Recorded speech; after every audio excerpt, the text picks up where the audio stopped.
మన Chiranjeevi vascular and multi speciality hospital దేశంలోనే best vascular and endovascular facilities and all multi speciality care. Suman TV ప్రేక్షకులకు నమస్కారం. July 5 నుంచి 15వ తారీఖు వరకు మిథున రాశి వారికి ఎలా ఉండబోతుంది ఈ వివరణ తెలియజేయడానికి ప్రస్తుతం మనతో పాటు ఉన్నారు సంకల్ప మందిర్ నిర్వాహకులు, ప్రముఖ జ్యోతిషులు బ్రహ్మశ్రీ నందిబట్ల శ్రీహరి శర్మ గురువు గారు. వారితో మాట్లాడదాం. గురుగారు నమస్కారం. గురుగారు, వాగర్థ వివ సంపృక్తౌ వాగర్థ ప్రతిపత్తయే జగతః పితరౌ వందే పార్వతీ పరమేశ్వరౌ. ఆదిత్యాయ చ సోమాయ మంగళాయ బుధాయ చ గురుశుక్ర శనిభ్యశ్చ రాహవే కేతవే నమః. శృంగేరి జగద్గురు పీఠాధిపతులకి, కంచి పీఠాధిపతులకి నమస్కారములు తెలియజేసుకుంటూ కార్యక్రమాన్ని ప్రారంభిద్దాం. గురువు గారు, మరి ఎలా ఉండబోతుంది మిథున రాశి వారికి 5 నుంచి 15వ తారీఖు వరకు? ప్రధానంగా ఈ యొక్క మిథున రాశి వారికి చాలా మంది వినే ఉంటారమ్మా, గురువు మారాడు, గ్రహాలు కొంత మారాయి, అనుకూలంగా ఉంటుంది, వాస్తవం. కానీ ఈ మిథున రాశిలో వాళ్ళలో కూడా కొంతమంది సమస్యలతో బాధపడేటువంటి వాళ్ళు కూడా ఉంటారు, అందులో సందేహం లేదు. ఎందుకనంటే గమనించుకున్నట్లయితే రాహువు మిశ్రమ ఫలితాలను ఇస్తున్నాడు, శుక్రకేతులు యోగిస్తున్నారు. అలాగే రాశిలోనే రవి సంచారము, బుధ సంచారము అనుకూలము కాదు. ఒక్క గురువు మాత్రమే అత్యంత శుభకరుడుగా ఉన్నాడు. కుజుడు వ్యయ స్థానంలో స్థితి పొంది ఉన్నాడు. శని కంటక, శని దోష ఇబ్బందులు కలగచేస్తున్నాడు. మరి ఎక్కడ వీళ్ళకి అంత బాగా ఉంటుంది? ఒక గురువు బాగుంటే అన్నీ బాగుంటాయా? కాదు. కాబట్టి సమస్యల వలనలో కూడా ఈ యొక్క మిథున రాశిలో జన్మించినటువంటి వాళ్ళకి ఉంటాయి. అందుకనే వీక్షించేటువంటి ప్రేక్షకులు ఈ కార్యక్రమాన్ని ఆశాంతం వీక్షించే ప్రయత్నం చేయండి. ఎందుకనంటే ప్రధానంగా ఒక అద్భుతమైన రోజు గురించి మీకు తెలియజేస్తాను. ఇది మిస్ అయ్యామా 2053 సంవత్సరంలోనే మనం చూస్తాం, లేదా 2070 సంవత్సరంలో. కాబట్టి అంతటి అపారమైనటువంటి శివానుగ్రహాన్ని అందించే రోజు, జాతకరీత్యా సర్వదోషాలు తొలగిపోయేటువంటి రోజు ఏంటి, ఏం చెయ్యాలి అని మీకు కార్యక్రమంలో తెలియజేస్తాను. ఆశాంతం వీక్షించే ప్రయత్నం చేయండి. ప్రధానంగా గమనించుకుంటేనమ్మా, గురువు ద్వితీయ స్థానంలో ఉన్నాడు, అద్భుతం, ఇందులో సందేహం లేదు. ఏ పని చేసినా ధన ఆదాయం చాలా బాగుంటుంది, వ్యాపార వృద్ధి అన్నీ చక్కగా ఉంటాయి. కానీ దీనికి తోబాటుగా బుధుడు కూడా 7వ తారీఖు వరకు కర్కాటక రాశిలో సంచారం చేస్తున్నటువంటి కారణం చేత ఈ యొక్క మిథున రాశిలో జన్మించినటువంటి వారికి పెట్టుబడి పెట్టిన దానికి అత్యధిక లాభాలు రావడము, ఏ ఆలోచన చేసినా అదంతా కూడా శుభ సంకేతాలు ఇవ్వడం 7వ తారీఖు వరకు బాగుంటుంది. 8 నుంచి గురువు బుధ గ్రహము మిథున రాశిలో సంచారం చేస్తున్నాడు వక్రీకరించి. ఇక గమనించుకున్నట్లయితే వ్యయస్థానంలో కుజుడు, ప్రధానంగా రుణాలు అధికంగా ఉంటాయి. అంటే ఏంటి? మిమ్మల్ని అనగా మిథున రాశిలో జన్మించినటువంటి వాళ్ళని అప్పులు అడిగే వాళ్ళు ఎక్కువగా ఉంటుంటారు, బాగా ఖర్చులు అధికంగా ఉంటుంటాయి. శని కూడాను ఈ సంబంధించినటువంటి కంటక శని దోష ప్రభావం, ప్రతి ప్రయత్నంలో ఆటంకాలు. శుక్రుడు యోగిస్తున్నాడు, వివాహ సంబంధమైనటువంటి విషయాలు కావచ్చు యోగంగా ఉంటాయి, వివాహ సంబంధాలు నిశ్చయం అవుతాయి. అలాగే దంపతుల మధ్య, ప్రేమికుల మధ్య ఉన్నటువంటి పొరపచ్చాలు తొలగిపోయి ఆనందకరమైనటువంటి జీవితాన్ని పొందుతారు, సందేహం లేదు. ఒక స్త్రీ వలన విశేష లాభం ఉంటుంది, నూతన స్త్రీలు పరిచయం అయ్యే అవకాశాలు గోచరమవుతున్నాయి ఈ మిథున రాశిలో జన్మించినటువంటి వారికి.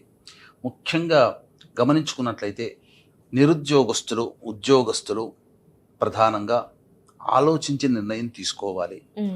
ఉన్న ఉద్యోగం చేస్తున్న వాళ్ళు ఉద్యోగం మాని వేరే ఉద్యోగం కోసం వెళ్ళడం కన్నా ఉన్న సంస్థల్లోనే ఈ 2-3 నెలల వరకు కూడా కంటిన్యూ చేస్తే చాలా మంచిది. నిరుద్యోగస్తులు ఆశించిన ఉద్యోగం కోసం ఎదురు చూడకుండా ఏదైనా ఒక సంస్థలో అవకాశం వస్తే జాయిన్ అయిపోండి. మంచి జాబ్ కోసం 2-3 నెలల తర్వాత అయినా ప్రయత్నం చేయవచ్చు, ఇది చెప్పవచ్చు. రాహుగ్రహ సంచార ప్రభావం అన్ని అవకాశాలు దగ్గర దాకా వస్తాయి, కానీ వెనక్కి వెళ్ళిపోతుంటుంటాయి. విదేశీయానము, విదేశీ విద్యకు అనుకూలించేటువంటిది. విద్యార్థులు అనుకున్నటువంటి కంటే కూడా ఎక్కువగా శుభ ఫలితాలు, అలాగే అనుకున్న దానికన్నా మంచి కళాశాలలో ప్రవేశం లభించడం, విదేశీ విద్య, విదేశీయానానికి అనుకూలంగా ఉంటుంది. ధనాదాయం బాగుంటుంది, వ్యాపార వృద్ధి బాగుంటుంది. దీనికి తగ్గట్టుగా కూడా మిగతా గ్రహాలు అనుకూలంగా లేని కారణం చేత ఖర్చులు ఎక్కువగా ఉంటాయి, ఆదాయంతో పాటుగా సమానంగా ఖర్చులు కూడా ఉంటాయి. కాబట్టి ఈ యొక్క సంబంధించినటువంటి మిథున రాశి వాళ్ళకి మిశ్రమ ఫలితాలు అనేటువంటివి కలుగుతాయని చెప్పవచ్చు. శనిగ్రహ ప్రభావం వలన అనవసరంగా ఖర్చులు పెట్టాల్సినటువంటి పరిస్థితి, అలాగే గృహోపకరణాలకి, వాహన మరమ్మతులకి ఖర్చులు అధికంగా ఉండడం, అలాగే ఎదుటి వాళ్ళ కోసం ఎక్కువగా ఖర్చులు చేసే అవకాశాలే ఈ మిథున రాశి వారికి ఉంటాయి. కాబట్టి జాగ్రత్తగా ఉండాలి. ఇంతకుముందు చెప్పుకున్నాం అద్భుతమైనటువంటి సమయం. అవును, ఏంటి అది గురువుగారు? జూలై 13వ తారీఖు రోజున ఏర్పడుతున్న ఒక గొప్ప యోగం అమ్మ. ఆ రోజు మాస శివరాత్రి, సోమవారము, ఆరుద్ర నక్షత్రము, చతుర్దశి తిథి ఆ రోజంతా ఉంది. కాబట్టి దీనిని మహాశైవాఖ్య యోగము అని అంటారు. వాక్యయోగం. మేరుతంత్ర సంగ్రహం ప్రకారం గనక చూసుకున్నట్లయితే 100 మహాశివరాత్రులు కలిస్తే ఎంత యోగమో ఈ ఒక్క రోజుకి అంతటి యోగం ఉంటుంది.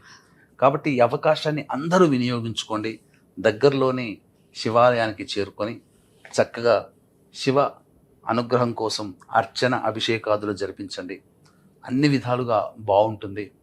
ఇక అన్నిటికంటే ప్రధానంగా చాలా మంది అనుకుంటుంటారు, ఇక్కడ మనం చేసుకుంటున్నాం విశేషమైనటువంటి శక్తి క్షేత్రాల్లో అవును. చేసుకుంటే ఇంకా మంచిది. కాబట్టి దీన్ని దృష్టిలో పెట్టుకుని మన పీఠమాధ్వర్యంలో అరుణాచలంలో కానీ శ్రీకాళహస్తిలో కానీ జాతకరీత్యా కలుగు విద్య, వివాహ, ఉద్యోగ, దాంపత్య, అనారోగ్య సమస్యల నివారణకి, అలాగే మేష, మిథున, కర్కాటక, సింహ, కన్య, వృశ్చిక, ధనస్సు, కుంభ, మీన రాశుల్లో జన్మించిన వారికి శనిదోష నివారణ, ఆరోగ్యం కోసం మృత్యుంజయ హోమం, జనాకర్షణ, ధనాకర్షణ కోసం లక్ష్మీ హోమం, విద్యార్థులకి అకాడమిక్ ఇయర్ ప్రారంభమైంది కాబట్టి సరస్వతి, దక్షిణామూర్తి హోమాదులు, నరదృష్టి, నరఘోష, ప్రయోగ బాధల నివారణకి సుదర్శన హోమము, కాలసర్పదోష నివారణకి రాహుకేతుల హోమాలతో పాటుగా నవగ్రహాల యొక్క అనుగ్రహం సంపూర్ణంగా ఉండాలనే ఉద్దేశంతో నవగ్రహ పాశుపత హోమం అనేటువంటిది అమృత ఘడియల్లో ప్రారంభమవుతుంది. అంటే జూలై 13వ తారీఖు రోజున సాయంకాలం 4 గంటలకు ప్రారంభమవుతుంది. కాబట్టి ఈ కార్యక్రమంలో నమోదు చేసుకోదలిచిన భక్తులు జూలై 13 మధ్యాహ్నం 3 గంటల లోపల నమోదు చేసుకోవచ్చు, లేదా కార్యక్రమం చూడగానే నమోదు చేసుకోండి. ఎందుకంటే కేవలం 54 మందికి మాత్రమే అవకాశం ఉంది. అంత అద్భుతమైన రోజు 54 మందికే. తర్వాత ఈ కరుంగలి మాల ఇవ్వడం జరుగుతుందమ్మా. కాబట్టి ఈ అవకాశాన్ని అందరూ సద్వినియోగపరచుకోండి. ఇక రోజువారీ కార్యక్రమాల్లో చూసుకున్నట్లయితే 5వ తారీఖు, 6వ తారీఖు ప్రధానంగా ఆస్తి సంబంధమైనటువంటి విషయాలు చర్చకు వస్తాయి.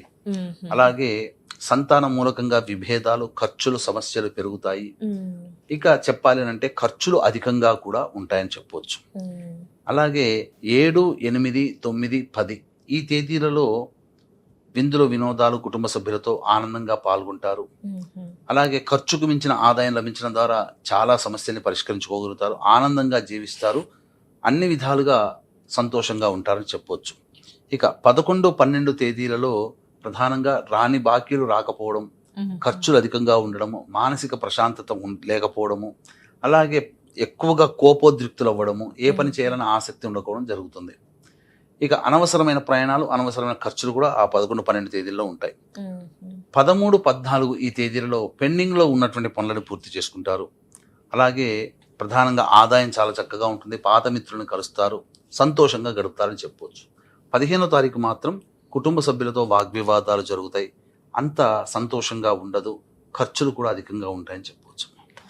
ఏం పరిహారాలు చేయాలంటారు గురుగారు మిథున రాశి వారికి? ఎందుకంటే నార్మల్ గా ఉంది వీళ్ళకి. ఈ మిథున రాశిలో జన్మించినటువంటి వారు ప్రతిరోజు కూడా కాలభైరవ అష్టక పారాయణము, అలాగే వీలు కుదిరినప్పుడల్లా శివాలయ సందర్శనం చేసుకుంటే చాలా మటుకు శుభ ఫలితాలు పొందుతారని చెప్పొచ్చు. కానీ జూలై 13వ తారీఖు రోజున మాత్రం అస్సలు మిస్ చేసుకోకండి.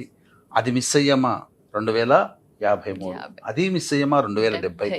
మరి అప్పటి 2053, 2070 వరకు ఎవరుంటామో తెలియదు. కాబట్టి అపార శివానుగ్రహం మనం చేసుకునేటువంటిది ఈ ఒక్క రోజు.